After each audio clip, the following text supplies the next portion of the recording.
ایک صاحب نے کینیڈا سے مجھے فون کیا کہ مفتی صاحب میں اپنے والد کو پاکستان سے کینیڈا بلا رہا ہوں علاج کے لیے. تو میں نے کہا پاکستان میں ہاسپٹل نہیں ہے؟ کہہ رہے نہیں، اصل میں یہاں جو کینیڈین ہیں وہ اتنے اچھے ہیں، بوڑھوں کے ساتھ ان کا سلوک اتنا اچھا ہے، 60 سال سے ابو جو لوگ ہوتے ہیں ان کی بڑی زبردست کیئر ہوتی ہے اور یہ بہت اچھے. اور ہمارے یہاں بوڑھوں کا حال دیکھیں کیا ہے، ہسپتالوں میں کیسے بیچارے جو ہے نا وہ سسک رہے ہوتے ہیں.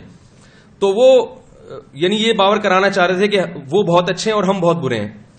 میری طرف ذرا آپ توجہ رکھیے. تو میں نے ان سے ایک بات کہی، میں نے کہا مجھے ایک بات بتائیں کہ جو نرس آپ کے والد صاحب کی کیئر کر رہی ہے کینیڈا کے ایک ہاسپٹل میں، اس نرس کو اس کیئرنگ کے پیسے ملتے ہیں. آپ اس نرس سے پوچھیں کہ کیا وہ اپنے باپ کے ساتھ بھی ایسا سلوک کر رہی ہے جتنا اچھا سلوک وہ آپ کے والد کے ساتھ کر رہی ہے؟ اور میں نے کہا آپ چونکہ پاکستانی ہیں، آپ کو اپنے والد کے علاج کی اتنی فکر ہے کہ آپ پاکستان سے اپنے والد کو بلوا رہے ہیں خرچہ کر کے کینیڈا میں علاج کے لیے.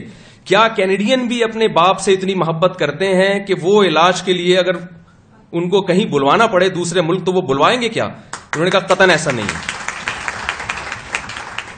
تو آپ یہ دیکھیں کہ ایک ہی چیز ہے اس میں وہ یعنی ہمارے ملک کے لیے ایک نیگیٹو، ہماری قوم کے لیے ایک نیگیٹو سوچ رکھ رہے تھے، میں نے اس کو فوراً کیا کر دیا؟ پازیٹو. تو یہ سوچ آپ کو بنانی پڑے گی. تو اس وقت پاکستان کی اہمیت الحمدللہ اسلامی جتنے بھی کنٹریز ہیں ان میں سب سے زیادہ ہے.